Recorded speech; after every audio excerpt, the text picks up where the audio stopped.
Buenas tardes, bienvenidas y bienvenidos a este espacio de diálogo que la Escuela Judicial Electoral ha preparado especialmente para ustedes. Agradecemos infinitamente su compañía y preferencia. Nuestros espacios académicos son posibles gracias al apoyo de las magistradas y los magistrados del Tribunal Electoral del Poder Judicial de la Federación, así como de nuestra directora, la doctora Gabriela Rubalcaba. Me presento, mi nombre es Mónica Guerrero, soy pedagoga de la Escuela Judicial Electoral y en esta tarde nos convoca un tema muy especial para esta mesa redonda que se denomina Representación de lo Político, Teatro y Democracia. Para hablar de ello tenemos tres invitados de honor, una invitada y dos invitados de honor.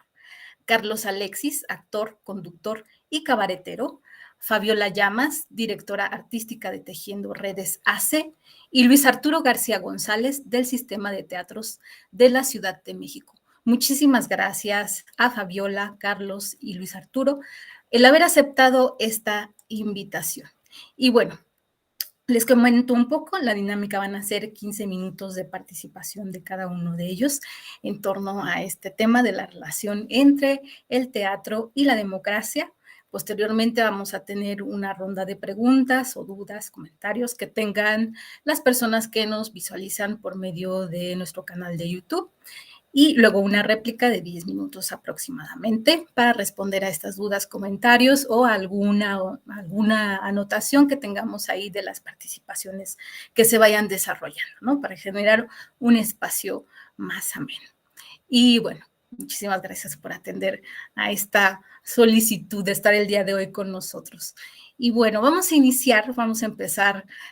Voy a presentar primero a Carlos Alexis.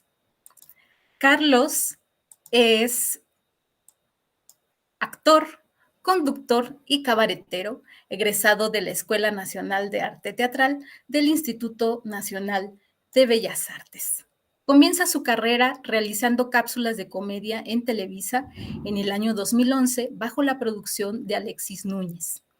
En el año 2013 comienza sus estudios artísticos en el Centro de Educación Artística Luis Espota Saavedra del Instituto Nacional de Bellas Artes y Literatura.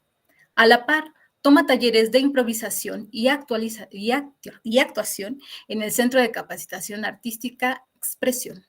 Ha trabajado en diversos espacios y compañías de teatro como Andrómeda Artes Escénicas, Palco Escénico Teatro y Parafernalia Teatro con el espectáculo El Buen Juez por su casa empieza, dirigido por la actriz cabaretera y reina chula Cecilia Sotres, presentado en el Teatro Bar El Vicio y dentro del marco del Festival Internacional de Cabaret 2019 en el Faro de Aragón. En el año 2020 participa en diversas cápsulas de cabaret para la Cabarentena, dirigido por las Reinas Chulas y producido por la Secretaría de Cultura, las cuales se transmitieron a través de plataformas digitales y en el canal de televisión abierta Capital 21. Egresó de la carrera de actuación de la ENAT en el 2021. Recientemente participó como actor protagónico en la obra de teatro Una familia ideal, con temporada en septiembre a octubre de 2021, en un teatro con Cuatro Búhos Teatro AC. Bueno, Carlos, después de leer tu currículum, y yo les decía que era una mesa muy especial para nosotros, ya que es la primera vez que tenemos en estas mesas de diálogo a hacedores artísticos dentro del mundo del teatro. Habíamos tenido mesas de diálogo de música y democracia, literatura y democracia, y el día de hoy, pues, el que estén con nosotros es un lujo. Y también es especial porque, lo comentábamos detrás de cámaras, antes de estar aquí como pedagoga en la Escuela Judicial Electoral, fui pedagoga en la escuela de la cual eres egresado, de la Escuela Nacional de Arte Teatral. Y recuerdo que cuando yo inicié, Carlos, estaba un cambio de plan de estudios reciente, en donde el INBA se había propuesto que todas las escuelas pertenecieran a un modelo basado en competencias. Hubo muchas disputas acerca de si las competencias sí, las competencias no, ¿no? Varias ideas cuando hay un cambio, ¿no? Se encuentran las ideas y dio como resultado un planteamiento dentro de la fundamentación del plan de estudios que hicieron el maestro Antonio Algarra y Félida Medina, que en donde planteaban al teatro como un hecho social dotado de signos y significados inminentemente humanos, ¿no? Me parece, Carlos, que a partir de tu formación, la perspectiva que te ha dado la práctica que tienes, ¿cómo es para ti? ¿Cómo visualizas esta relación entre el teatro y la democracia? Bienvenido, Carlos, y adelante. La palabra es tuya. Muchas gracias, hija Mónica. Bueno, pues probablemente ustedes se pregunten qué hace una madre superiora en esta cámara. Y bueno, pues es que hoy iba a asistir el joven y escultural actor Carlos Alexis, quien iba a estar en esta charla, pero bueno, tuvo ensayo, ya ves cómo lo sacrifican a los actores, entonces ya no alcanzó a llegar. Pero no te preocupes, que qué mejor que una madre superiora a todos los demás para presentar también un poco lo que piensa. Antes de responder tu pregunta, sí me gustaría comentarte que pues me metí a esta charla porque se veía muy interesante, así como quien mencioné, el guapo Carlos Alexis, y es que yo también estudié teatro yo también, hasta quise ser una cantante de pop, sí, pero pop me duró el gusto porque mis padres siempre quisieron que yo le dedicara mi alma, mi vida y mi espíritu al Señor. Y sí, se la quería entregar al Señor, pero al señor Luis Miguel o al señor Mijares, pero no me dejaron, me chingaron mi sueño. Pero bueno, ahora sí que muy poco democrática la cosa, la verdad. Pero bueno, en este tiempo y por lo que veo, pues sigue sucediendo que el director en una obra de teatro, pues por lo general es el que tiene la última palabra, pero también hay que saber, ¿verdad?, hasta qué punto la puede tener y hasta qué punto la democracia en el arte funciona. Muy parecido a mis experiencias en la iglesia, pero bueno, esa es harina de otro costal, ¿verdad? Entonces, vamos a proceder a lo que nos truje, Chencha. En este tiempo, el actor Carlos Alexis, como bien lo mencionas, estudiante de la ENAT, que caramba, qué relajito se ha traído últimamente, ¿verdad? Pero bueno, también eso es harina de otro costal. Vamos a poner como ejemplo una obra de teatro, ¿no? Entonces, una se pregunta, ¿quién decide, sobre todo en la formación artística y teatral, qué es el arte y qué no, ¿no? O qué es bello y qué no, a excepción de mi persona, eso no se discute, pero en otros temas como en el teatro, qué es bello y qué no, qué es el arte y qué no. Aunque a mucha gente les guste, pues bueno, eso no precisamente significa que sea pues una buena obra de teatro, ¿no? Y el hecho de que a muchas personas les agrade que haya una silla roja no sé, en el punto medio del escenario, no significa que sea una buena idea, ¿no? Pero el director, por lo general, es el que tiene la última palabra, por ejemplo, en la realización del plan de estudios, como escuelas como el ENAT, ¿no? O en montajes teatrales, pues él tiene la visión estética o ella, pero esto tampoco tiene que interponerse en las decisiones que se tomen en conjunto. Por eso es que a partir de esta formación artística, algo que funciona muy bien, sobre todo en el cabaret o en grupos jóvenes, es el trabajar justo en eso, en colectivo. Pero aún así hay problemas y yo me pregunto, pregúntame yo, en qué partes es válida la democracia y en qué partes no, ¿no? También hay que saber definir los límites. Y bueno, pues en un trabajo profesional, pues, no sé, que ya sea un empleo, o vamos a poner, por ejemplo, el Rey León, ¿no? De Ocesa, los actores y las actrices, pues, ¿qué hacen? Acatan reglas, ¿verdad? Porque si no, Disney los demanda, pero en un trabajo colectivo no necesariamente, ¿sí? La democracia funciona de diversas maneras, pues según la manera de trabajar de cada equipo de trabajo. Pero en una producción de gran formato o en un pequeño colectivo en donde todos, todas y todes deciden, por ejemplo, qué música va en la obra, ¿no? Pues ahí sí entra la democracia, que es lo mismo con lo que Carlos Alexis, este joven y escultural actor que te menciono, pues se topó a la hora de presentar sus ejercicios, ¿no? Como estudiante en la ENAT, pero bueno, he visto y ya me chismearon que todo esto pues se aprende desde la escuela, desde la educación teatral, la cual pues aquí entre nos, pues yo considero, y por lo que he visto, pues no se ha distribuido de una manera democrática, y es por eso que pues también muchos se vienen a la Ciudad de México a estudiar, porque no se tienen los suficientes teatros o espacios culturales, ¿verdad? En Tijuana o en otros espacios. Muy poco democrática la cosa, pero bueno, como te menciono, eso es harina de otro costal. También hay que tomar en cuenta, hija, que el poder corrompe y luego se pasan de abusados, sobre todo pues en una cartelera, por ejemplo, que muchas veces sigue siendo atascada de obras dirigidas en su mayoría por hombres, ¿no? Muchas veces únicamente por hombres. Y un amigo muy querido, que no sé si alguna vez conocieron, que se llamó Winston Churchill, alguna vez dijo que la democracia es el peor sistema de gobierno diseñado por el hombre, eso sí, con excepción de todos los demás, pero pues también que nos dejan, ¿no? Ni modo que una dictadura o una oligarquía, pero bueno, esa es también otra harina de otro costal.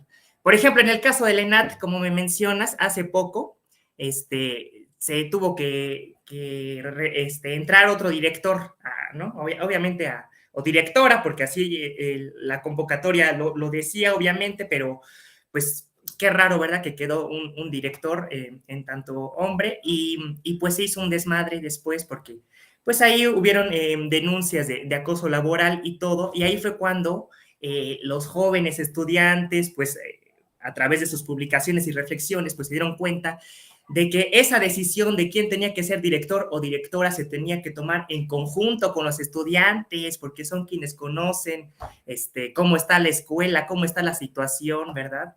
Pero pues bueno, ahora sí que son lecciones, ahorita están sin director, pero eso es harina de otro costal, directora. Esperemos, ¿verdad? Sea director y se arregle pronto. Pero bueno, eso es harina de otro costal.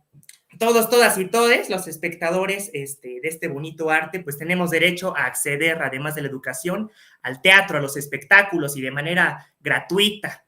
De ver del estado de mi ahijado López Obrador y mi ahijada Alejandra en la Secretaría de Cultura, pero bueno, es harina de otro costal, aunque afortunadamente he de decir que han nacido convocatorias y programas para que las obras giren por toda la República Mexicana, pero bueno, aún así sigue sin ser suficiente. Acá, desde el lado de la iglesia, pero prontamente también como primera actriz, podría comentar que el culto al liderazgo, a la fe religiosa depositada en los líderes o una atribución casi mística en creer que los directores o directoras pueden solucionar las crisis, pues creo que es una visión equivocada porque pues ahí es cuando la democracia debería entrar para trabajar en equipo. Pues no poner al director o directora como Dios, ¿verdad? Ahí en una vitrina, como si fuera un ícono, ¿verdad? O como mi compadre Fidel que decía, tu fidelidad me pertenece, y hasta se hizo un eslogan, no sé si se acuerden, pero bueno, esa es harina de otro costal. Y así es como básicamente pues el proceso de este joven escultural, el actor que te digo, Carlos Alexis, pues se enfrentó, aprendió a trabajar en equipo, y que pues todo en equipo en el teatro es mejor, ¿no? Y no sé si te llene los 15 minutos, pero pues esa es un poco la idea, ¿no? Muchísimas gracias, Carlos. Sin duda alguna tocaste un tema muy importante que tiene que ver con la formación artística en este país, ¿no? Los accesos que aún siguen siendo poco viables para las personas, los procesos de admisión que a veces son un poco incluso tortuosos, ¿no? Quienes vivimos atrás dentro de la planeación de los procesos de admisión dentro de estas escuelas teatrales, a veces pareciera que quisiéramos que no entraran, ¿no? Y de repente eso también tendríamos que plantear dentro de la democracia, ¿no? Y ¿Quién poner el sí, ojo quién en qué no? perfiles, ¿verdad? Están aceptando nomás y en cuáles no entran muchas veces, pero bueno, Así es, harina de otro costal. y es que a lo mejor algo que también no dijimos es que la Escuela Nacional de Arte Teatral es una de las escuelas más antiguas, ¿no? De este país, ¿no? Con unos espacios teatrales, el Teatro Salvador Novo, el Foro Antonio López Mancera, ¿no? Y con una gran tradición también dentro de la escenografía, ¿no? Tenemos a grandes hacedores de teatro y del arte teatral, ¿no? Tanto en la actuación como en la escenografía, ¿no? Y bueno, claro, eso es un aspecto muy importante porque para poder tener toda la construcción de los personajes, ¿no?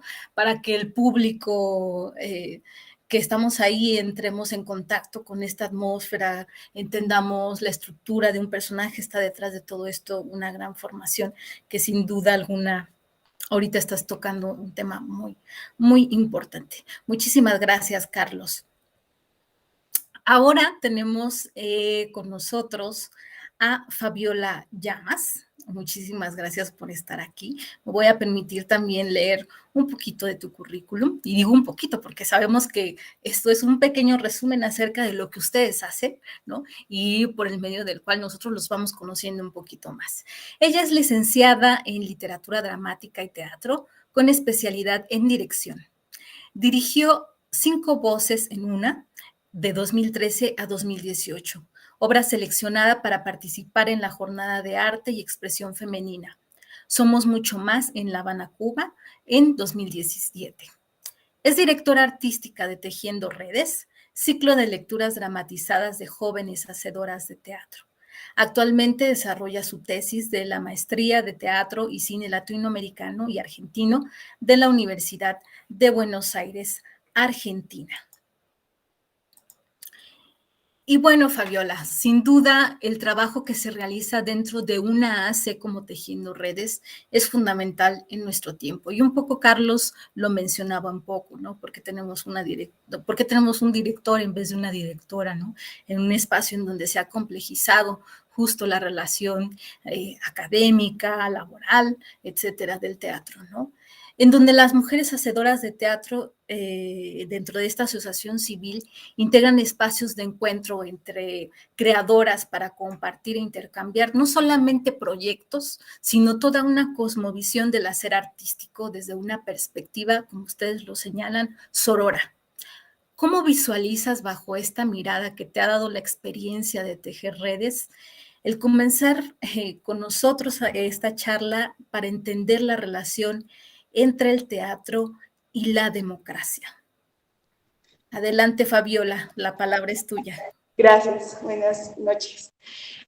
Bueno, para empezar, creo que la palabra democracia, bueno, el término y la ideología democracia con no solo el teatro, sino la cultura en general, tiene una disputa bastante centralizada, ¿no? Porque, como decíamos, la Ciudad de México tiene un eje muy importante en la cultura que no llega a muchos estados, ¿no? O que ni siquiera dentro del mismo Distrito Federal a las periferias, ¿no? Los centros culturales de la ciudad están en ciertos puntos y también están muy alejados, no sé, a mí me pasa que yo hago 1 hora y media al recinto teatral más cercano en transporte público. Entonces, de pronto dices, ok, están habiendo iniciativas para llegar al teatro en tu barrio, para que lleguen cosas culturales, pero de pronto apareciera que los talleres son las únicas cosas que van a vincular al arte con la comunidad, cuando debería haber realmente un trabajo de campo artístico, porque no todos los artistas viven en la Condesa y en la Roma, ¿no? Los artistas vivimos por todos lados, y entonces, ¿cómo empiezas a crear un movimiento artístico desde tu comunidad? También es una cosa muy compleja, creo yo, seguramente lo es, por los recursos, el material, la disposición. Y también porque no todo artista tiene que hablar de su comunidad. Puede hablar de distintas cosas, puede hablar de arte contemporáneo, puede hablar de arte comunitario, pero no necesariamente trabajar desde un punto, desde su base, ¿no? Sino simplemente el artista explore. Entonces, a partir de ahí, la democracia teatral o la democracia cultural se va viendo cada vez un poco más sesgada y democratizada a ciertos puntos, ¿no? Entonces, ¿cómo combatir eso? Creando iniciativas de ley que sean un poco más amigables con el propio artista, ¿no? O sea, que realmente el artista tenga una injerencia como un oficio totalmente teatral y es profesional, ¿no? Un artista ha estudiado una licenciatura, ha estudiado una maestría, puede estudiar hasta un doctorado. Entonces, a partir de eso también ejercer los trabajos dignos, ¿no? O sea, como creo que somos de las comunidades, no exclusivamente, pero sí bastante golpeadas, y lo vimos a través de la pandemia, si no ya estábamos mal, ahora también, ¿no? Entonces, ¿cómo haces que un artista tenga un seguro médico, ¿no? Tenga un salario asegurado?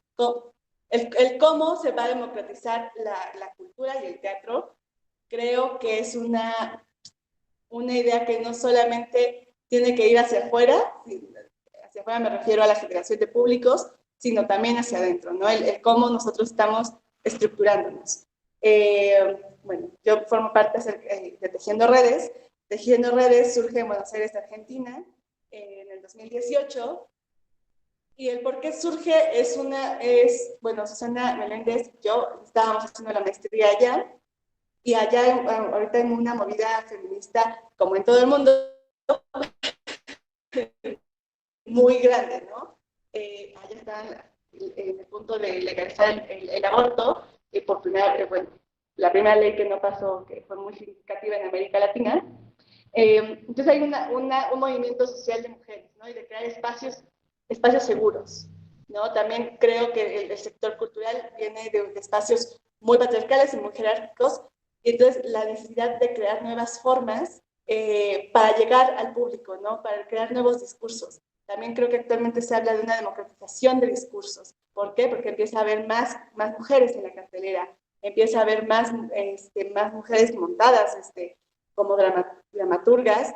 Entonces empieza a haber una diversificación de discursos que nunca no es suficiente y faltarán muchísimos años para que lo sea. Y así surge Tejiendo Redes, en crear encuentros. La pregunta del cómo podemos crear nuevas formas de estructura, ¿no? Repito, creo que es una cosa social bastante compleja, y también creo que hay que abrir una pregunta, el cómo todas estas redes de mujeres que se están creando y van a tener una injerencia dentro del espacio público, ¿no? Del espacio público para crear iniciativas.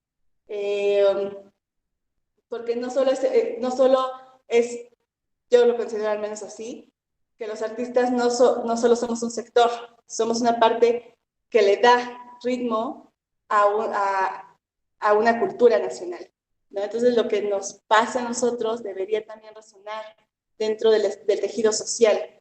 Entonces no vernos como una parte externa de lo que es la sociedad, sino más bien empezar a involucrar a la sociedad en decir, un artista come, un artista tiene que pagar una renta, los artistas cuando se enferman tienen que ir al médico, ¿no? Entonces, si le pagas a un médico por hacer su trabajo, también a un artista, tanto como a nivel social como a nivel de democracia y política.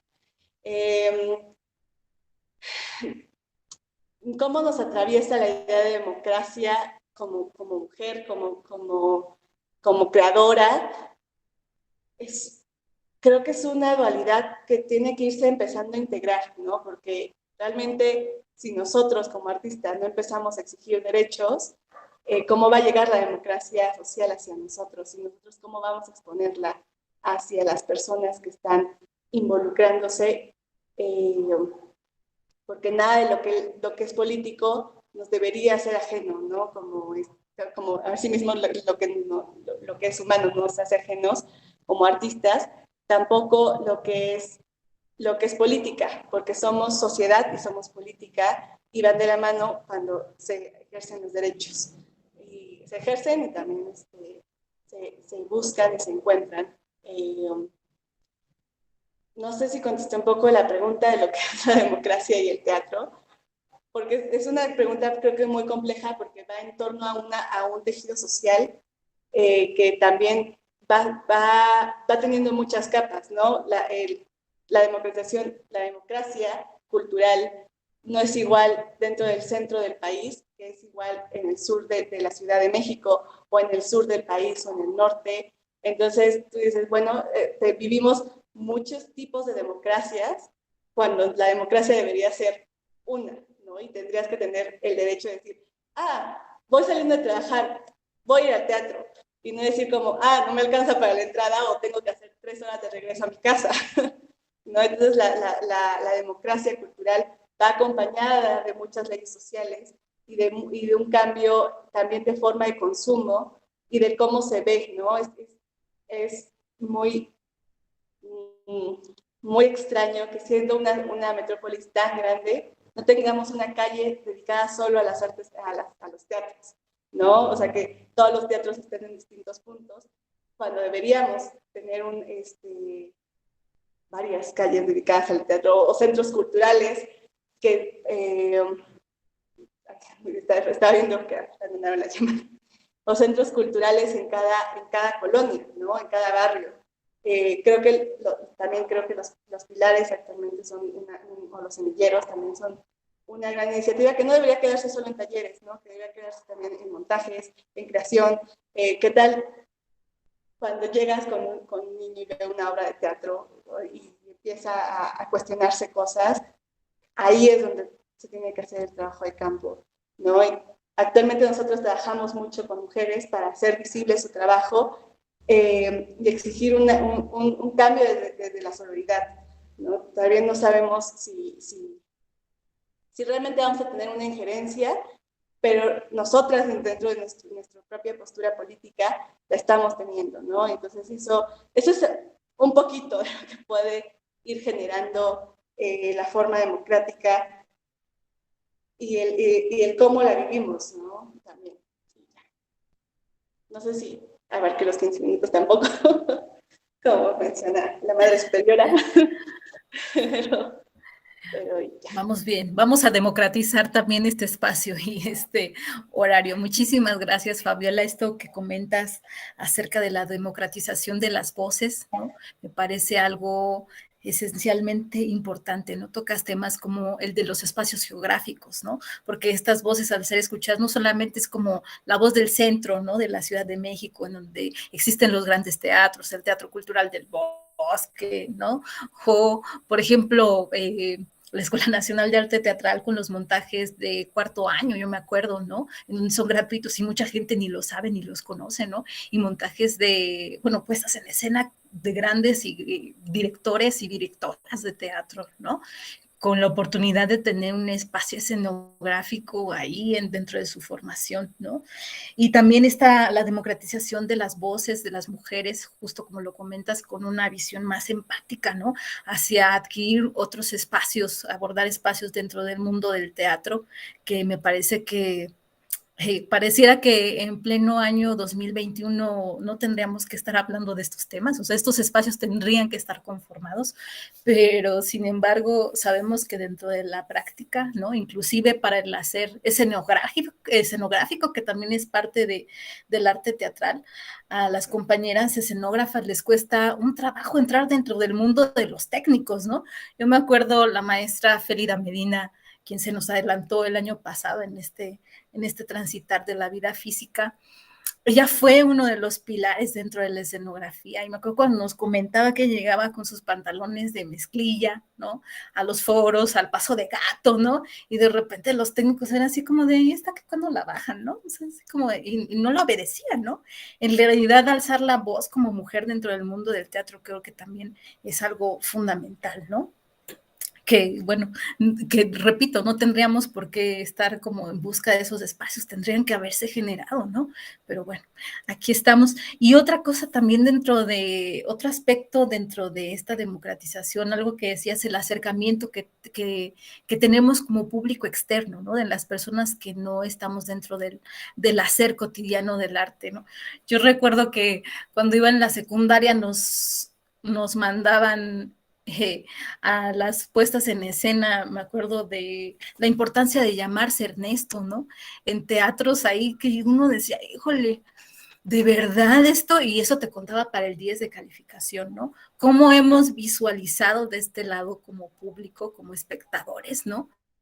Cómo contemplamos al arte teatral, ¿no? Yo recuerdo que el primer acercamiento que tuve hacia la construcción de los personajes, ¿no? Hacia el manejo de la voz, hacia la corporeidad, o sea, esto que tú dices, los actores y escenógrafos trabajan igual que un profesional, tienen una formación de alto rendimiento, ¿no? Para poder generar estos personajes que nosotros vemos en las puestas en escena. Los escenógrafos es un gasto impresionante económico dentro de su vida de formación, ¿no? El realizar los ensayos de vestuario, de iluminación, ¿no? Las producciones, el estar buscando fideicomisos, ¿no? Toda la parte económica para los montajes y las puestas en escena. Y bueno, a mí me parece fascinante, la verdad es que podría estar aquí. Y bueno, finalmente para esta primera ronda que tenemos para abrir este diálogo, tenemos a Luis Arturo García González, de quien también me voy a permitir leer una breve semblanza para conocerlo, para saber qué hace. Él es licenciado en Ciencias Políticas y Administración Pública de la FES Zacatlán, de la Universidad Nacional Autónoma de México, y actor egresado del Centro Universitario de Teatro de la UNAM. Director y productor que ha participado en montajes dirigidos por Mario Espinosa, Claudia Ríos, Boris Schumann, entre otros.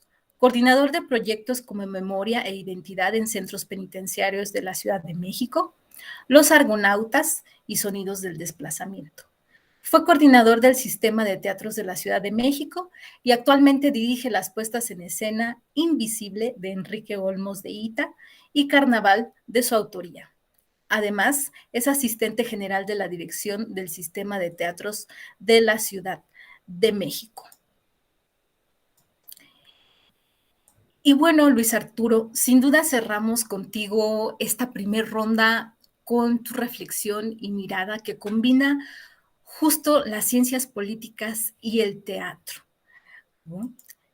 Y recuerdo el día de ayer, ¿no? Porque estábamos en una plática de partidos políticos, representación y la crisis actual de los partidos políticos, y recuerdo que uno de nuestros profesores, el doctor Luis Octavio Vado, les platicaba dentro de esta clase, dentro de un diplomado, a las y los participantes de este diplomado, acerca de la historia de Coriolano, ¿no? Y él les hacía, o sea, él les decía, ¿cómo es posible que algo que fue creado en el siglo XVI sea tan actual y pareciera que fue creado para el México del 2021, ¿no? ¿Cómo a partir de tu experiencia como dramaturgo, ¿no? Como hacedor de teatro, y también dentro de tu formación de ciencia política, ¿cómo visualizas esta relación entre el teatro y la democracia? ¿Por qué sigue siendo actual por qué sigue siendo actual, vigente y existe todavía esa visión de que pareciera que fue ayer escrito esto, ¿no? Y te escuchamos, Luis Arturo, la palabra es tuya. Claro, bueno, alcancé a escuchar algo de la pregunta, se estaba cortando un poco. Creo que alcancé a escuchar lo fundamental, que es o sea, cómo es que Coriolano, creo que citaste a Coriolano, sigue siendo tan vigente, ¿no? Estos textos que hablan de la relación entre lo político y el arte, en particular Coriolano, no sé si exactamente eso es a lo que te referías. Cuando yo recibí esta invitación para formar parte de la mesa, inmediatamente pensé en las diferentes maneras en que democracia y teatro pueden estar unidos, ¿no? En mi cabeza pensaba yo justo en lo que un poco citaba al principio Carlos, ¿no? En el acceso a la educación o el acceso, digamos, libre a la educación del arte escénico como una de las posibilidades, ¿no? Viéndolo eso como una democratización del acceso a la cultura desde la educación, ¿no? A la relación que existe o que ha existido históricamente entre el arte y la política. A mí me interesa mucho esa relación que se ha dado históricamente y cuál es la relación y cómo es que los procesos de arte o los intelectuales de algunas épocas han permitido que, digamos, ciertos sistemas políticos subsistan y cómo es que los sistemas políticos han permitido que determinados artistas subsistan. Eso me parece fundamental, ¿no? También existe otra relación o de las múltiples relaciones que podemos observar, creo yo, que existen entre democracia y teatro, están los procesos de creación escénica con perspectiva democrática, ¿no? Es decir, aquellos en donde ya se hablaba anteriormente también, las reglas, por así decirlo, con lo que se construían los procesos, están sufriendo modificaciones, como en otras épocas también de la historia, y a mí me parece eso también fundamental. Y otra perspectiva que yo también observé del teatro y la democracia es la participación de creadoras y de creadores de manera activa en procesos políticos y democráticos, ¿no? Como el activismo, hoy se dice el artivismo, que es esta manifestación desde la escena, para la escena, con un fin y con un objetivo completa y absolutamente social y político. Sin embargo, de todas ellas, a mí la que me resultó mucho más poderosa quizás porque me parece un poco que guarda o que concentra las diferentes perspectivas que he hablado antes, es aquella en la que podemos analizar cómo es que los procesos artísticos, en, en particular los procesos escénicos o de teatro, se ven permeados por los cambios políticos. Es decir, cómo es que la política termina siendo fielmente reflejo en la escena de lo que está sucediendo y cómo es que procesos sociales podrían ser catapultados por procesos artísticos. Es decir, en este sentido, cómo es que la historia nos ha mostrado que procesos artísticos pueden de alguna manera empujar a que procesos sociales o de cambios sociales, cambios políticos, realmente sean efectivos. A mí me parece que esta última parte que he mencionado como algo fundamental, ¿no? Esa relación de espejo que existe entre la escena y entre la vida democrática y de participación de una sociedad. Por lo tanto, yo reduciría esta relación entre democracia y teatro en este juego de palabras que existe entre la representación de lo político, como es que se llama la mesa, ¿no? Justo cómo es que la idea de representación desde hace un tiempo ha estado en crisis y hemos optado mucho más por la idea de una presentación, ¿no? En donde la presentación corresponde mucho más a aquello que nos conforma como una sociedad, es decir, que las ficciones, no es que desaparezcan las ficciones, sino es que las ficciones se ven incluso probablemente rebasadas por la realidad. Y entonces cuando en los procesos artísticos, en la escena se exponen realidades crudas, ¿no? Sin un filtro probablemente de ficción, entonces es ahí cuando, desde mi punto de vista, aparece la presentación. Entonces, aquello que llamamos como una representación de lo político, que podríamos incluso tomar, por ejemplo, en este ejemplo que hablabas de Coriolano, ¿no? O de Julio César, o de otras tragedias, incluso shakespearianas, que hablan sobre la relación entre la política, de la política justo cómo está minada por otros temas. A mí me resulta muy interesante cómo es que la idea de la presentación se ha convertido de manera más poderosa para enunciar aquello que las creadoras y los creadores tienen que decir, ¿no? Quitando un poco o restando un poco la idea de aquello que es la representación.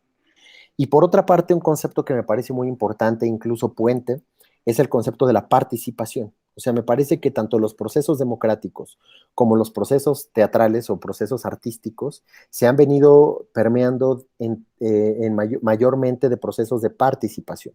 Es decir, aquello que comprendemos hoy en día como procesos democráticos, pues tiene que ver con eso, entre más participación allá de una sociedad, se toma a que eso es mayormente democrático, ¿no? Es decir, si no tuviéramos una elección con el 70% o el 50% de las personas con posibilidades de emitir un voto, probablemente no podríamos hablar de que estamos viviendo en una democracia. Al mismo tiempo, en la parte de los procesos de creación artística, esto que hemos venido mencionando, cómo es que se abre o hay una posibilidad para que los procesos de participación, es decir, los creadores, tengan un voto mucho más importante, incluso el más importante, más allá de estas, se pone en duda la figura del director, la figura del autor. Es decir, yo no me considero un dramaturgo, por ejemplo, ¿no? Yo hice una adaptación de una obra de Shakespeare justamente porque yo tenía una visión de cómo se podría mostrar esa obra de teatro para llevarla a las secundarias de la Ciudad de México, ¿no? Eso pasó hace 3 años. Pero yo no me considero un dramaturgo, sin embargo, tampoco me conflictúa. Es decir, podemos ser creadores, dramaturgos, yo soy actor, productor, director, me explico ahí. En realidad, los roles están en crisis. ¿Por qué? Porque estamos viviendo un proceso en donde justo aquellas estructuras que vivimos durante mucho tiempo, y aquí ya refiriéndonos particularmente a México, ¿no? El siglo pasado, pues obviamente tenemos desde 1968, digamos que comienza como una serie de lucha democrática, ¿no? Se acentúa muy probablemente en 1988 con la crisis de un sistema y de un partido político, y después, digamos, estamos en este momento a 20 años, 21 años de haber iniciado un nuevo siglo y apenas estamos viendo, es decir, nosotros somos resultado un poco de ese proceso de participación y de lucha democrática, ¿no? Entonces, a mí, insisto, me interesa mucho cómo es que esos procesos, por ejemplo, ¿no? Que ahora yo enuncio que quizás comenzaron en el 68 y quizás alguien más diría, no comenzaron en el 68, ¿no? Comenzaron en el 40, ¿no? Han venido permeando un poco las artes escénicas y en particular el teatro. Y cómo es que el teatro, finalmente el arte es político y lo político es arte, es reflejo también de aquello que sucede y lo modifica, ¿no? A mí me parece que esa tendría que ser una tarea fundamental que las creadoras y los creadores tendríamos que tener, es decir, no solo una presentación o una representación, sino una modificación de los esquemas y de las estructuras sociales y políticas de nuestro país en beneficio, pues en principio quizás ahora lo mencionaban un poco, ¿no? De la idea de, regresando un poco a lo democrático, pues en beneficio de la mayor cantidad de la población, justo para que haya acceso independientemente de las generaciones, independientemente de la ubicación geográfica, como se ha mencionado, independientemente del género, es decir, que el acceso, un poco el acceso no solo desde la educación, sino el acceso también para el disfrute o para el goce de una experiencia de este tipo, pueda ser posible para la mayor cantidad de mexicanos y de mexicanas, ¿no? A mí me parece que por eso hago hincapié en ese punto que me parece el más importante porque creo que es el que de alguna manera contiene a las demás perspectivas que cité anteriormente.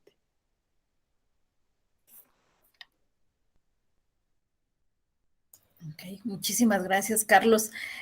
Ahora que hablas acerca de estos cambios de roles, inclusive también de las mismas creadoras y creadores, me acuerdo que antes de pandemia, la última puesta en escena que vi fue Casa Calabaza, que justo es de dramaturgia penitenciaria, ¿no? En donde la dramaturga, la persona creadora del guión, ¿no? De todo el desarrollo de la historia, del contenido de Casa Calabaza, es justo Mané Rodríguez, una mujer que está en la cárcel de Santa Marta, ¿no? Por un tema, bueno, que si no han tenido la oportunidad de verla, me parece que la tenían en versión en línea, no sé si ya haya salido el proyecto. En verdad, cuando uno sale, bueno, cuando yo salí de ese último montaje que vi antes de pandemia, salí incluso como asustada, ¿no? Asustada de mí misma porque entre esos afectos y sentimientos puestos en escena, tú te ves identificado, ¿no? Tú te ves identificada ahí, ¿no? Con todos estos afectos ambivalentes, ambiguos, a veces conflictivos, a veces que a veces uno no quiere ni siquiera reconocer que son propios, ¿no? Inherentes del humano, ¿no? El odio, el rencor, las pasiones, etcétera, ¿no? O sea, el haberla visto, salido de ahí, ¿no? Tener la historia completa, verla a ella, ¿no? En la ejecución de justo esta dramaturgia surge del taller de redacción que tenían dentro de la cárcel de Santa Marta, ¿no? Y cuando la leen, pues claro, ¿no? Se quedan impresionados. De hecho, me parece que ganó el concurso de teatro penitenciario, bueno, de dramaturgia penitenciaria, ¿no? Y es la puesta en escena, en realidad, la construcción que hicieron actores y escenógrafos de esta puesta en escena es maravillosa, ¿no? Uno sale de ahí hasta con miedo de sus propios pensamientos, ¿no? Y en realidad ahí, cuando tú dices, ¿es espejo? Claro, ¿no? Es espejo del humano, ¿no? El teatro es espejo de esa realidad que vivimos, ¿no? Me parece muy interesante esto que platicas acerca también de la democratización de estos roles, ¿no? Y el cambio de estructuras, ¿no? Con una jerarquía que también nos hablaba Carlos Alexis y que también tocó un poco Fabiola, ¿no? Acerca de el rol del director, ¿no? Y de todas estas ideas tradicionales dentro del mundo del teatro, pero que también son reflejo de nuestra sociedad, ¿no? De quién dirige, quién manda, y entonces esta es la forma en la que se puede poner, y si no, no hay de otra forma, ¿no? Háganlo como quieran, aquí el que manda es el dueño del poder. Y bueno, ahora vamos a abrir el espacio para las preguntas que vienen de nuestro público. Y bueno, tenemos la primera que es para la Madre Superiora. madre, prepárate porque ahí vienen las preguntas. ¿Cómo se alimenta el cabaret de la política? Pues bueno, principalmente algo así, lo básico, la base, lo más importante, pues a partir de la crítica, de estar observando día con día qué es lo que está pasando y cómo a partir de la tragedia, a partir de lo que nos duele, bueno, pues podemos hablar a partir del humor, de la música, de un rompimiento, a veces, o por lo general de la cuarta pared, pero todo el tiempo estar informados en primera uno como actor, como actriz, como cabaretere, y al mismo tiempo, pues bueno, generar un diálogo con el espectador o espectadora sobre lo que está pasando, pero es principalmente hablar de lo que nos duele a partir de lo que vemos con nuestros queridos amigos los políticos, pero es básicamente eso, hacer una crítica, que abone a la reflexión y a la participación de la ciudadanía, de los espectadores, pues para llegar a abrir el diálogo, ¿no? Tampoco se trata de dedito regañón, educar o moralizar para nada, todo lo contrario, sino abrir el diálogo y darnos cuenta de lo que está pasando en la actualidad. Muchas gracias, Carlos. Oye, nada más digo, porque habemos personas que no estamos muy inmersos dentro de este lenguaje teatral. ¿Qué es la cuarta pared? Bueno, la cuarta pared es, digamos, como una pared imaginaria, ¿verdad? Esto sobre todo para los actores, en donde, bueno, pues hacen como si no estuviera el público y la situación se centra sobre todo arriba del escenario y, bueno, el cabaret lo que hace es romper eso y dialogar con el público, improvisar con el público, moverlo, decirle, oye, ¿qué piensas de esto? Improvisar, hacer también uno que otro chiste con el espectador, y así es como se rompe y se genera un diálogo de una manera mucho más divertida dentro del cabaret. Pero la cuarta pared, digamos, es esta pared imaginaria que pues no vemos. Ok, es un intercambio más directo con el público, Exacto. por decirlo así. Ok, muchas gracias, Carlos. Para Fabiola, ¿cómo se pueden generar más espacios para la participación de las mujeres en el teatro? Quizá desde el público podamos contribuir, pero ¿cómo podríamos hacerlo? Yendo a los espectáculos montados por mujeres, ¿no? Exigiéndolos cada vez más, o sea, consumiéndolos. Como público, consumirlos, o sea, porque siempre que ves una creadora, entra a su obra, habla sobre ella. Creo que una cosa que pasa mucho en México y en todo el mundo es que la voz a voz siempre es muchísimo mejor que toda la propaganda que puedas pagar, ¿no? O sea, la voz a voz siempre es muy importante. Y cómo ir generando espacios, robándolos, ¿no? O sea, suena muy feo, pero sí es robándolos cada vez más. Los lugares a donde te invitan, realmente participar, estar como a ir juntándote con otras creadoras e invitándolas a trabajar, ¿no? También como, bueno, yo soy directora escénica, como directora escénica tengo responsabilidad no solo en el discurso, sino también en los creativos, las creativas que me rodean, ¿no? Invitar cada vez más a más creativas. Y dando es muy curioso que la matrícula de artes escénicas de mujeres es muchísimo mayor que la de los hombres. Y las mujeres que son representadas es muchísimo menor que los hombres. Entonces, ahí esta disparidad hay que cuestionarla, y pues, cuestionarla todo el tiempo. Muy bien, Fabiola. Oye, ¿y como qué espacios robados, ahorita que dijiste robar espacios, por ejemplo, qué espacios ha robado tejiendo redes, por ejemplo? A nosotros nos han invitado a muchos espacios nuevos, así que, por ejemplo, Casa Calixto, que es una casa que abrió hace muy poquito de mujeres creadoras. Entonces, es ir como consumiendo estos espacios, ¿no? Por ejemplo, no sé, o sea, a mí me gusta mucho el activismo como decían, entonces literalmente hacíamos teatro en plazas públicas con perspectiva de género para hablar del acoso callejero. Entonces, como eso, irlos tomando poco a poco y poner en los espacios que están, no solo en la calle, sino también los espacios culturales, ¿no? También, no sé, los espacios escénicos deberían tener una cuota de género al menos, e irlos a exigir, ¿no? Así como, voy a poner esta obra aquí, irlos arrebatando poco a poco, ¿no? Las entrevistas o los espacios que se vayan generando y que te inviten, ir y hablarlo y exponerlo, ¿no? Es decir, como hay una disparidad de género muy grande en las artes escénicas, hablemos de esto. Muy bien, Fabiola.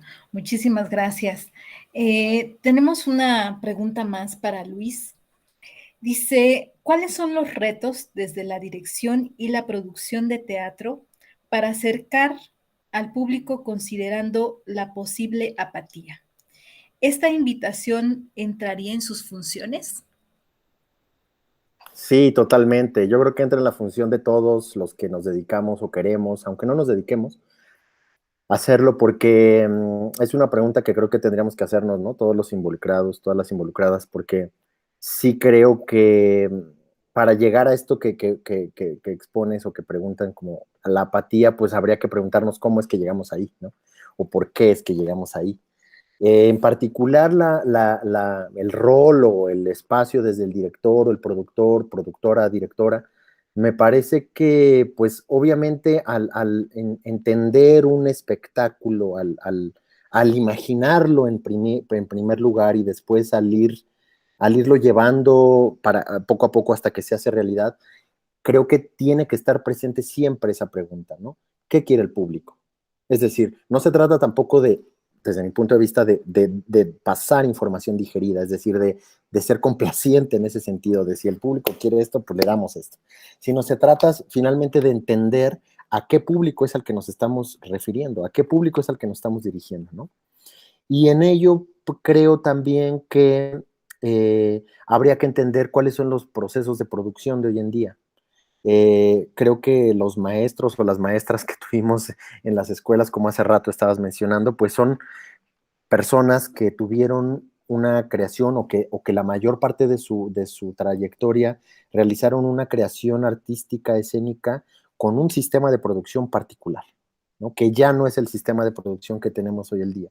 El sistema de producción finalmente, gracias a todos los recortes que ha vivido el sector cultura durante gran parte de finales del siglo pasado y principios de gracias al crecimiento de la demanda, es decir, a estas escuelas, ¿no? Ahorita lo mencionaban, ¿cuántas escuelas hay de arte escénico tan solo en la Ciudad de México, más las escuelas o institutos que se encuentran en otras partes del país? Pues ha crecido mucho la población que se dedica y que demanda un espacio, ¿no? Entonces, crece la demanda, pero la oferta sigue siendo la misma por parte de las instituciones culturales. Y es cierto también que ha crecido mucho la oferta, digamos, de espacios escénicos independientes, que a mí me parece que es algo muy importante. Entonces, creo que tener claridad en que los sistemas de producción se han modificado a raíz de esta parte política, justamente de estas decisiones políticas, ha minado y ha modificado la creación escénica, la creación artística. Y la creación artística, su respuesta ante ello ha sido justo esa, ¿no? Bueno, tengo estos recursos, pues con esos recursos construyo un discurso justo que hable de el por qué me estás quitando ese dinero o por qué una institución quizás no apoya. Y no es que la institución forzosamente tenga que apoyar, eso es debatible, ¿no? Sino que no existe quizás los mecanismos que existieron en el pasado ya no se dan abasto para poder hacerlo. Entonces, creo que para generar públicos, entiendo que por ahí va la pregunta, ¿no? Para que las personas no se muestren apáticas a decir, ¿no? Un poco lo que mencionaba Fabiola, tengo que cruzar la ciudad 2 horas, ¿no? O tengo que salir, a veces ni siquiera son 2 horas, hay veces que, ahora que mencionaba, ¿no? El espacio o los espectáculos en plazas públicas, la gente simplemente a veces no se detiene. Y está en todo su derecho, igual de no detenerse. Ahí es más bien vocación de nosotros preguntarnos cómo le hacemos para captarlos y para justo captarlas y que puedan regresar ahí o puedan volver a poblar los espacios teatrales, ¿no?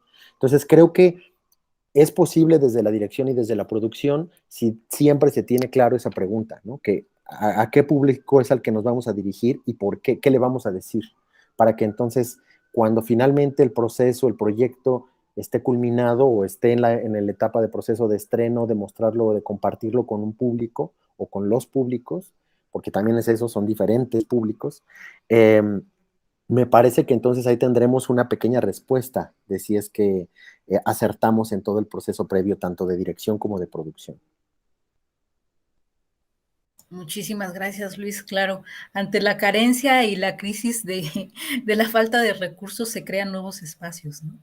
También estos espacios independientes, también microteatro, ¿no? Que es una de las grandes opciones, grandes, carro de comedias. Yo ahorita que decías que a veces el público pasa y no se detiene, yo me acuerdo que un domingo pasaba por ahí y estaba carro de comedias bajo la dirección de Gilberto Guerrero y de repente yo o sea, claro, en aquel entonces yo trabajaba directamente con Gilberto y pues estábamos ahí, ¿no? Pero en verdad, o sea, era un día de domingo CU, ¿no? Carro de comedia, yo decía, pues, a ver, un montón de gente, tengo que llegar bien temprano y la verdad es que había muy poca gente. En realidad, sí, a veces nos pasamos de largo. Y creo que el carro de comedias debe ser de los más afortunados, porque obviamente Exacto. tiene todo un sistema de la UNAM que tiene pues mucho público, obviamente, a cautivo, ¿no? Hay otros casos que son un poco más fuertes o más crudos en ese sentido, pero bueno, justo se trata de estarnos preguntando desde los diferentes ámbitos, creo eso, ¿no? Sí. Nosotros también qué queremos ver, ¿no? En este sentido, tú decías también qué demanda el público, también es qué estamos generando también dentro de nuestras visualizaciones, ¿no? ¿Qué es lo que queremos consumir también, ¿no? O sea, también es una pregunta para nosotros como espectadores, ¿qué estamos consumiendo, ¿no? O sea, por ejemplo, ahorita en el mundo de Netflix, ¿no? En el mundo pandémico, o sea, yo rara vez oía a gente hablar de teatro en línea, ¿no? O sea, en realidad era algo así como de, ay, ¿a poco existe eso, no? En realidad sí era así como, sí, hay más cosas aparte de Netflix, ¿no? Y no es que no sea anti-Netflix, pero hay más cosas. Nos llegó también otra pregunta que dice, esta es para los tres, porque me parece que los tres en sus diferentes espacios están en la disposición de contestarla, es, ¿cómo se visualiza el arte teatral en relación a los grupos vulnerables?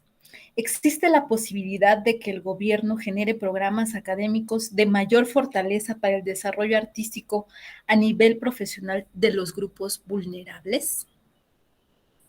Si quieren, conforme quieran participar o si quieren ir por el orden en que fuimos participando, y adelante.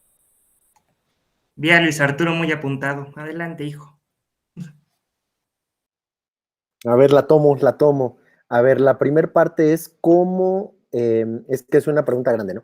¿Cómo es que los grupos vulnerables pueden, vamos, cómo es que podemos generar procesos para atender a los grupos vulnerables?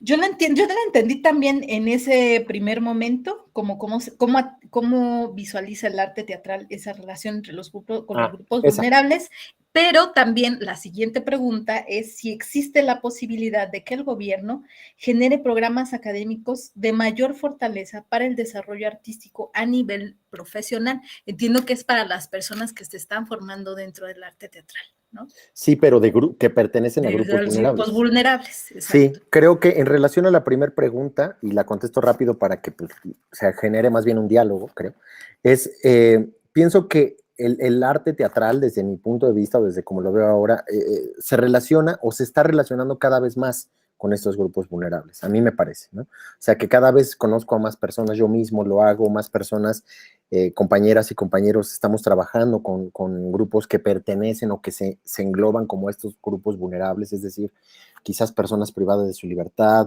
personas en situación de calle, personas en situación de orfandad, personas en situación de migración, ¿no?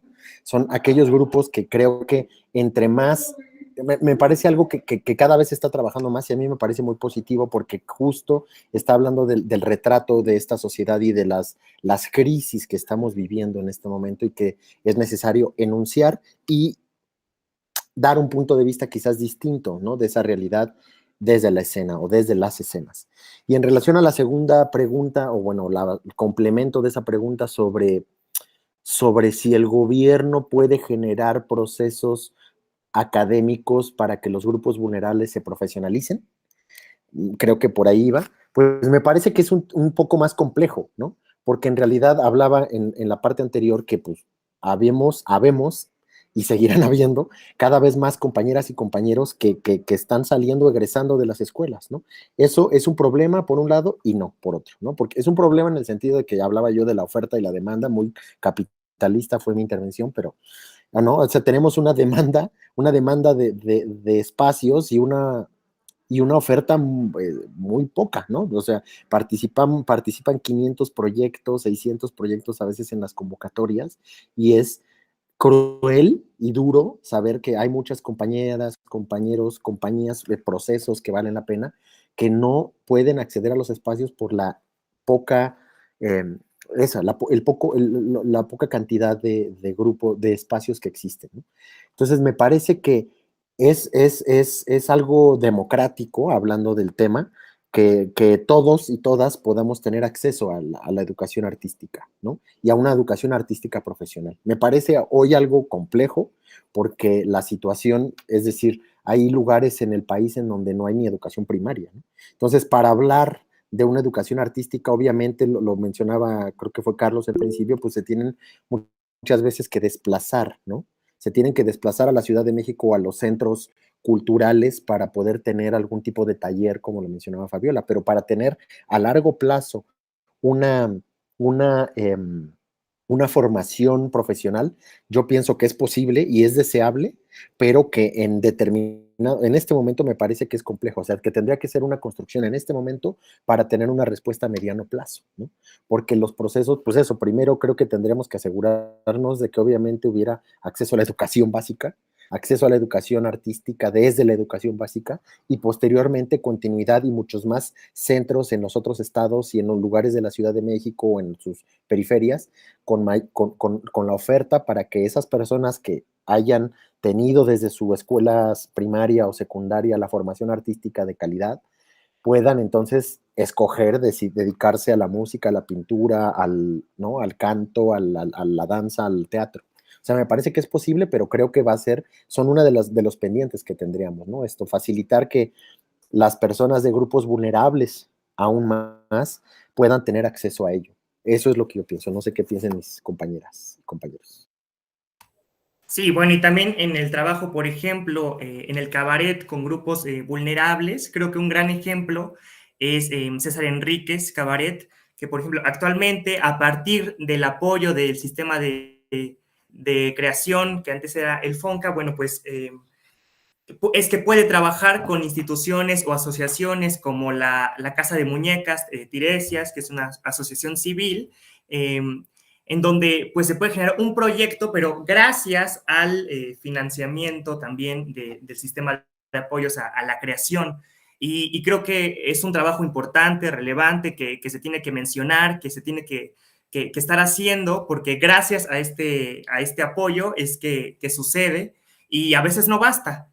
Por ejemplo, en este proyecto que César Enríquez está trabajando, están pidiendo dinero también para que pues puedan comprar vestuario, maquillaje, peluca, cosas para la cuestión técnica de la representación, y es muy, muy necesario. Otro ejemplo también es la Casa Mandarina, que ha trabajado con otras compañías de teatro, como Parafernalia Teatro, en donde grupos vulnerables, mujeres, etcétera, pues pueden generar, al final de cuentas, creaciones artísticas con un acompañamiento, pues muy bien, muy bien trabajado, pero pues siempre creo que va a hacer falta dinero y más dinero, pero pues creo que puede ser posible el trabajo con grupos vulnerables, pues siempre y cuando se tenga pues este apoyo. Un complemento a lo que han dicho, porque realmente sí, ¿no? Se necesita mucho dinero para trabajar con grupos vulnerables y obviamente como esta creo que el complemento es la continuidad, ¿no? Que realmente tengas un compromiso como artista con la comunidad, porque luego pasa que, no sé, el ámbito académico y en el ámbito artístico, dices, voy a trabajar con esta comunidad y la sueltas, ¿no? O sea, no hay una continuación del trabajo con ellos, entonces o sea, un artista comprometido debe tener una guía y un proyecto de largos años, porque no puedes soltar a una comunidad, sino la comunidad se va a sentir un objeto de estudio cuando realmente es más bien tu público, ¿no? Y también tu público, y no solo el público, sino también los creadores y las creadoras con los que estás trabajando. Entonces, es un pequeño complemento a lo que dijeron Carlos y Luis. Bueno, la madre superiora y Luis, perdón. Muchísimas gracias. Claro, es una cuestión de sensibilidad, de empatía y economía, ¿no? También. A veces creemos que los proyectos se sustentan por el aire, ¿no? Pero pues, la verdad es que no. Es carísimo el arte teatral. Tenemos una pregunta más que dice, ¿cómo puede influir el arte escénico para generar cultura cívica y de responsabilidad ciudadana apegada a valores a partir de sus diferentes perspectivas?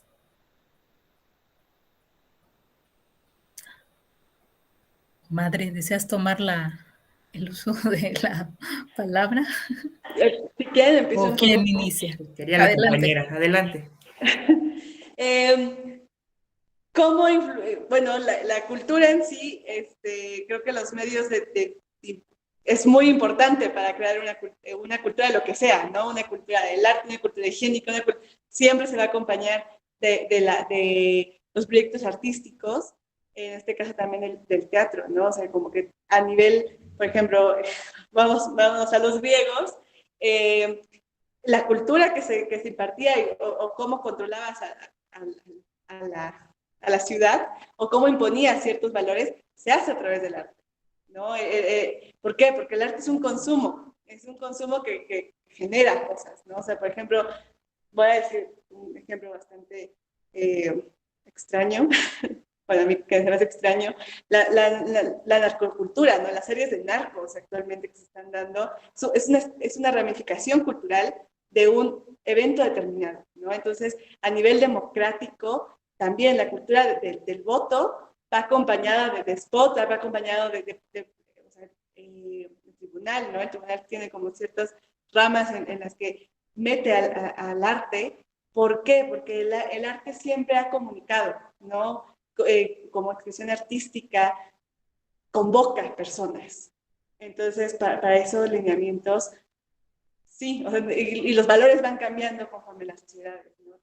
La cultura del melodrama mexicano se hizo desde Santa y que fue transmitida a través de un libro, una película, una puesta en escena. Entonces, hoy la cultura y la democracia para generar mecanismos democráticos es muy importante, ¿no? El cabaret lo tiene muchísimo, ¿no? El teatro de carpa, o sea, que una persona se vaya a Bellas Artes y empiece a jugar, tener un juego de palabras y cosas con el público, ya genera un acercamiento artístico y de diálogo democrático.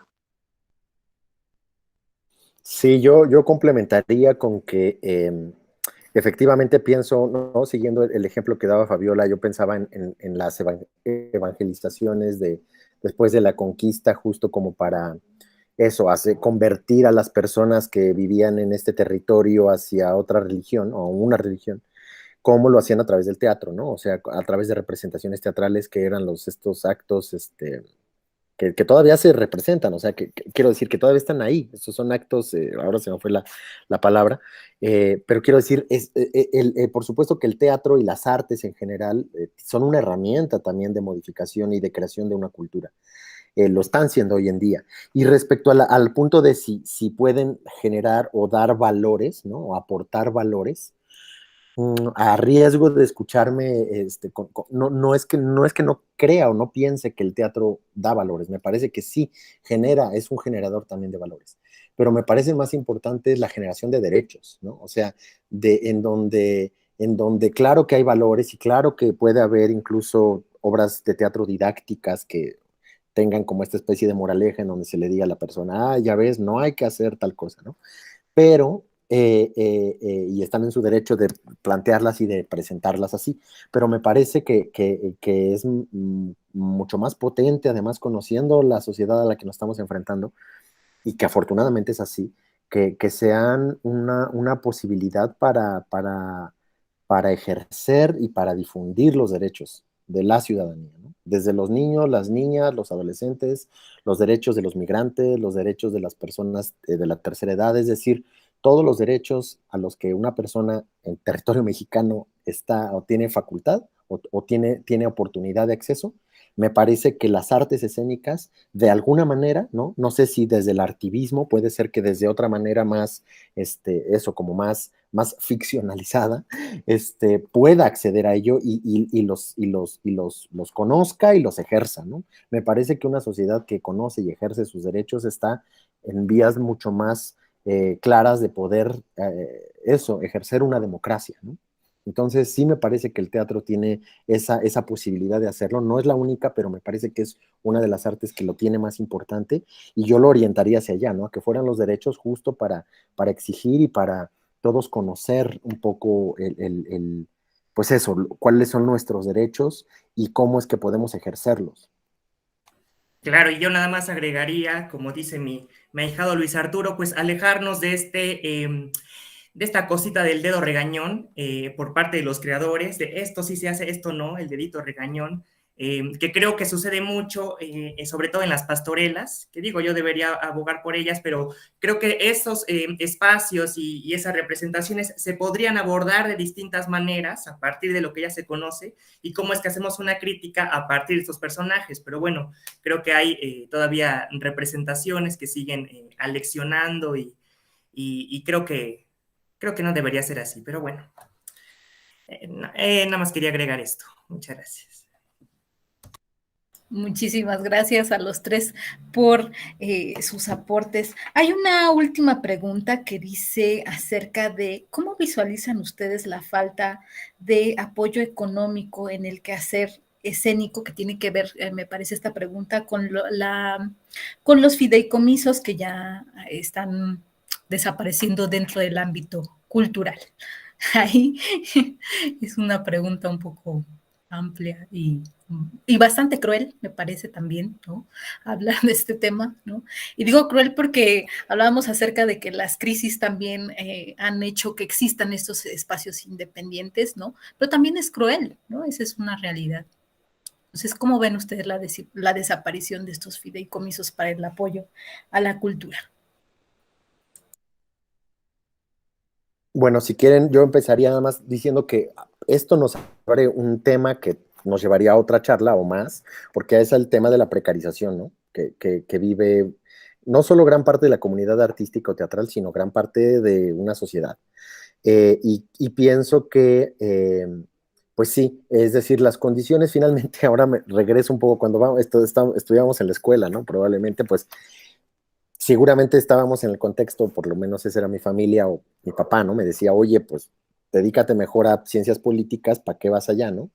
Y la idea justo era como decir, no, pues yo quiero hacer esto y hay un punto de encuentro, pero siempre estaba presente pues obviamente esta urgencia o esta inquietud de tener algo, un empleo en donde uno pudiera estar o ganar lo suficiente para vivir de manera tranquila, decorosa, ¿no? No hablemos de más, simplemente para estar bien. Y creo que es uno de los grandes problemas que tiene hoy en día, o que enfrentamos hoy en día como comunidad escénica, que es cómo es que, hace rato lo mencionaban, cómo es que podemos aspirar por ejemplo, a tener un seguro de desempleo, ¿no? Es cierto que hay otros, un albañil no tiene un seguro de desempleo, un carpintero no tiene un seguro del desempleo, ¿no? ¿Por qué un actor, una actriz, un director, un productor lo debería tener si ellos no lo tienen? Entonces, en realidad, ahí estaríamos hablando de un poco de nosotros, nuestro sector, que tenga un seguro del desempleo, ¿no? Entonces, me parece que es un tema también muy complejo, pero sí creo que en este sentido, si tiene que ver o no la desaparición de fideicomisos o de mecanismos de apoyo para la creación escénica, me parece que ha sido, es decir, se han buscado, se han encontrado otros mecanismos, ¿no? O puede existir otros mecanismos. Hace rato la madre decía sobre estos circuitos que se están haciendo u otros mecanismos para encontrar esos apoyos. Pero si bien es cierto que, bueno, estamos en un momento tal vez de revisión de lo que ha implicado esta relación entre arte, intelectuales, cultura y gobierno o política, me parece que el FONCA, ¿no? Yo fui apoyado por el FONCA y cuando surgió todo esto, pues sí, yo claro, yo era de estos que se enriquecían, ¿no? Cuando en realidad no es así, ¿no? O sea, eso yo quería decirlo a la gente, no es así, o sea, una beca en realidad tampoco voy a despreciarla porque, pues bueno, nos dedicamos a eso, pero en realidad no nos da para comprarnos casas, ¿no? O sea, no sé si la gente se imaginaba eso. Entonces, o la gente, quiero decir, que desconocía un poco de lo que se trataba. Entonces, en realidad fue un tema incluso que dividió, o que sigue dividiendo, yo creo, la comunidad artística, pero sí me parece que, como lo decíamos antes, la comunidad es resiliente también y encontramos las maneras de salir adelante y de encontrar los mecanismos. Por ejemplo, este que mencionaba hace rato, los espacios escénicos, pues también han vivido un proceso muy difícil, ¿no? Durante esta pandemia porque han estado cerrados.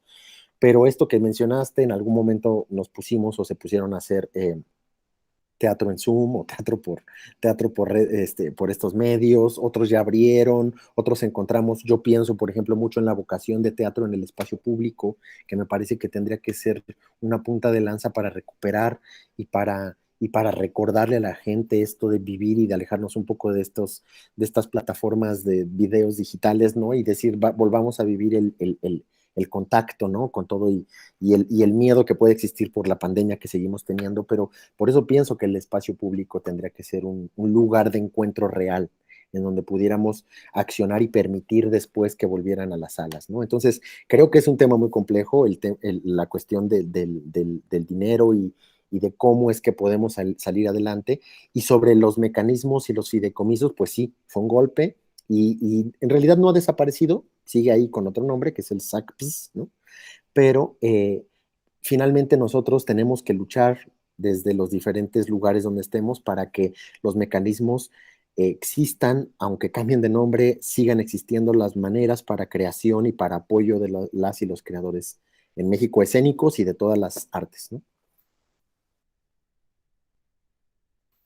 Sí, y bueno, también estar almejas de cómo es que las personas que están en el poder, pues ven estas apoyos, como en algún momento lo fue el FONCA, y en algún momento nuestra ex senadora Jesús Rodríguez, bueno, pues habló sobre el lujo que era tener un FONCA o un sistema de apoyos a la creación, cuando en realidad yo no lo veo así como un lujo, y que también a mí me da la sensación de que a ustedes los actores, los tratan casi todo el tiempo como becarios, y como si les estuvieran dando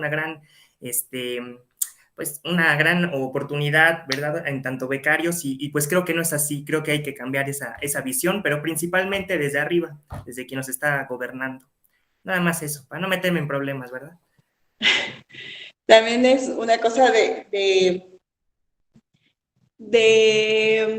es muy extraño porque en lugar de hacer que los apoyos crezcan y se vayan a hacer más, como que lo que pasó estos 2 últimos años fue que sacaron muchísimas más becas, pero eran pocas becas con poco dinero, ¿no? Era como, y que no podías acceder a otra beca porque ya tenías una beca, ¿no? Entonces de pronto era como, ok, vas a vivir con 20,000 pesos al año, es lo que te va a dar un proyecto cultural, ¿no? Entonces, durante todo el año. Entonces, pareciera que los candados cada vez son más en lugar de darle un trabajo digno al creador, ¿no? Porque es eso, no es una beca, es un apoyo para que crees una obra de arte y no te estés preocupando para pagar la renta, tu comida, y a pesar de eso lo tienes que hacer, ¿no? Es como si ser artista tuvieras no solo que hacer arte, sino también tener otro trabajo que te pueda dar para poder vivir. Entonces ahí es como un doble, triple trabajo artístico que no tiene que, o sea, tiene que ver más con una estructura socioeconómica, bueno, económica en este caso, de ciertos mecanismos de poder que manejan al mundo, que son, bueno, voy a decir algo muy extraño, o sea, como que la teoría económica dice la economía es hostil al arte, ¿no? Entonces, preguntarnos por qué es hostil al arte, ¿no? Entonces, como tratar de cambiar este chip y estos mecanismos, como mencionan. Muchísimas gracias. Pues el tiempo se nos está agotando para finalizar esta mesa y me gustaría que cerráramos, bueno, que cada uno de ustedes cerrara con unas palabras de cierre y que giraran en torno acerca de, ya nos decían como, ¿qué nos recomendaban a nosotros como público, ¿no? Es cerrar con estas recomendaciones que ustedes nos hacen para construir este puente para hacer democráticas nuestras voces, tanto ustedes como creadores y nosotros como espectadores, como público, pero también en el terreno de la materia electoral, del tribunal electoral, ¿no? ¿Cómo ir visualizando esta forma de construirlo desde otra manera, ¿no? Desde otra perspectiva, pero también qué recomendaciones nos dan, ¿no? O sea, más allá de si cómo se regresa después de esta pandemia al quehacer artístico, qué cosas hay en la actualidad para irnos acercando a entender este mundo del teatro, ¿no? Para nosotros, ¿no? ¿Cómo regresamos a este mundo, ¿no? A este mundo teatral como espectadores? ¿Qué recomendaciones nos dan para concluir? Bueno, pues mi recomendación es decirle a las personas que escuchen o que vean esta charla y que se hayan quedado hasta este momento, es que vayan al teatro, ¿no? Creo que finalmente la oportunidad de ir al teatro y de observar, vivir una experiencia como es la parte escénica, nos invitará un poco a preguntarnos sobre cuál es el sitio que tenemos hoy en día en este mundo después de esta pandemia, ¿no? O sea, creo que las creadoras y los creadores también hemos estado obviamente inmersos en esta pandemia y entonces al volver al teatro, al volver a los escenarios, también estamos resignificando lo que implica, la responsabilidad que implica subirse a un escenario. Entonces yo lo que haría es a los públicos, al público, es invitarlos a que vayan a ver teatro y que participen. Es decir, me parece que la palabra, y un poco es mi cierre, ¿no? Que tiene que ver con cómo es que se genera ese puente, cómo es que se genera ese puente entre democracia y teatro, para mí sigue siendo la participación. Es decir, un público emancipado, ¿no? Como decía Rancière, un público emancipado es aquel que se pregunta y que pregunta, que no está esperando en su butaca a ver qué surge o que lo complazcan. Al contrario, es alguien que denuncia, es alguien que levanta la voz. Entonces, para mí ese sería, ¿no? La palabra es la participación y la invitación sería que los públicos vuelvan al teatro, que consuman artes escénicas, porque, pues bueno, estuvimos 2 años o año y pico ausentados y sin tener esta posibilidad de experiencia, y entonces ahora sería importante con todas las medidas de seguridad, por supuesto, pero vivirlo, ¿no? Vivir esa experiencia y participando, así en la vida democrática de nuestro país como en la vida escénica. La participación me parece fundamental en los dos ámbitos.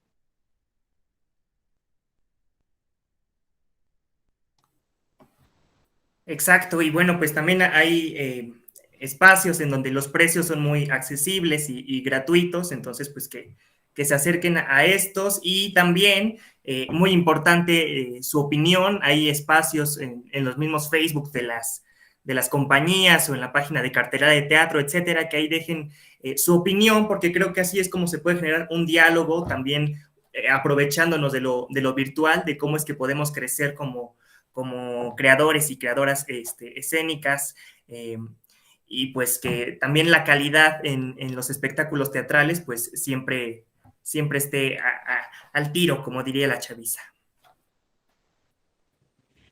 Aparte agregando de que vayan al teatro, que lean teatro, ¿no? Que también y que se acerquen a otro tipo también de artes escénicas, bueno, de artes en general, que encuentren el arte que les llama, ¿no? Tal vez a alguien no le gusta el teatro y le gusta más la danza.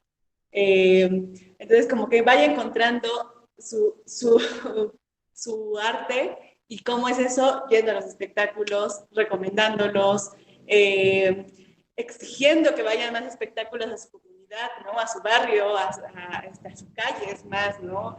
Entonces, parece que es un eterno exigir y exigir, pero como sociedad pues lo tenemos que hacer, ¿no? Esto, la democratización de lugares cada vez mayor, ¿no? Decir como, bueno, ahora quiero que en mi kiosco de mi barrio haya un espectáculo cada semana y que no solo sea de teatro, ¿no? O sea, música, o sea, como que también baile, o sea, como encontrar tu arte y protegerlo y consumirlo. Muchísimas gracias. Explorando, ¿no? Y justo para nosotros el día de hoy fue una exploración con ustedes acerca de este tema, ¿no? A partir de sus vivencias, de sus experiencias, de toda la formación profesional bajo esta mirada interdisciplinaria. Muchísimas gracias, Carlos, Luis, Fabiola. Muchísimas gracias también a ustedes que nos siguieron a través de la página dentro de nuestras redes sociales y nuestro canal de YouTube. Y muchas gracias también a todos los que hacen, a todas y todos los que hacen posible que estemos aquí. Muchísimas gracias por su preferencia y muchísimas gracias por su compañía. Hasta la próxima. Los invitamos a seguir revisando la oferta académica de la Escuela Judicial Electoral. Nos vemos en la siguiente ocasión. Gracias. Gracias. Gracias a todos. Listo, Jesús. Salimos. Muy bien. Pues felicidades, muchas gracias por acompañarnos en esta mesa. Muy, muy divertida, muy entretenida. Algo diferente, como dice Moni, de lo que tradicionalmente trabajamos en la escuela judicial y ya dialogando sobre diversos temas. Así que si tienen alguna otra propuesta para charlar sobre temas de democracia, cultura, aspectos multidisciplinarios, pues son bienvenidos siempre. Hay un espacio también aquí que podemos explorar, ¿no? Súper. Sí, totalmente. Muchísimas gracias. Gracias. Gracias a ustedes. Gracias, Carlos. Muchas gracias. Gracias. Luego nos echamos la siguiente plática. Sí, yo me eché la de danza también, estuvo buena. Sí. No, muchas gracias. Que sigan haciendo estos espacios. Sí, es muy importante, porque además yo creo que como creadoras o creadores, pues también es importante eso, ¿no? Como enfrentarnos, o en este caso, dialogar con ustedes. A mí, más bien yo tenía preguntas hacia ustedes. ¿Cómo ven ustedes, ¿no? La parte escénica, ¿no? Bueno, Mónica, tú nos comentaste que estuviste en la ENAD. Yo me quedé con preguntas más bien hacia ustedes. Sí, fíjate que tenemos otro formato que es en donde entran los participantes, entran a estas sesiones y directamente interactúan, nada más que está como en otro formato, ¿no? Este está en formato de mesa y es como solamente nosotros y quien nos está siguiendo por redes o por nuestras líneas de comunicación, pero sí, estaría súper padrísimo también hacer un intercambio así, ¿no? Ustedes de conocer, por ejemplo, también desde este lado cómo se mide, ¿no? Es más, si alguna vez han tenido como acercamientos, ¿no? ¿Cómo han sido, no? O sea, yo, por ejemplo, yo soy pedagoga, ¿no? Tengo una formación como más libre en este espacio y venía pues de conocer el mundo del teatro, pero pues sí, cuando yo llegué al mundo del teatro sí fue así, ¿qué se hace aquí? ¿No? O sea, sí, yo venía de trabajar en instituciones privadas, ¿no? Trabajé en la Panamericana, en la Ibero, y de repente llegar a la escuela de teatro sí fue así, un mundo nuevo, ¿no? O sea, en realidad te abre el panorama, ¿no? La convivencia, ¿no? La interdisciplina. Sí, pues si quieren luego lo platicamos con un formato más abierto para poder escuchar las voces de este lado, ¿no? Sí, sería bueno. Sí, pues muchísimas gracias. Gracias Un nuevamente. gusto conocerlo.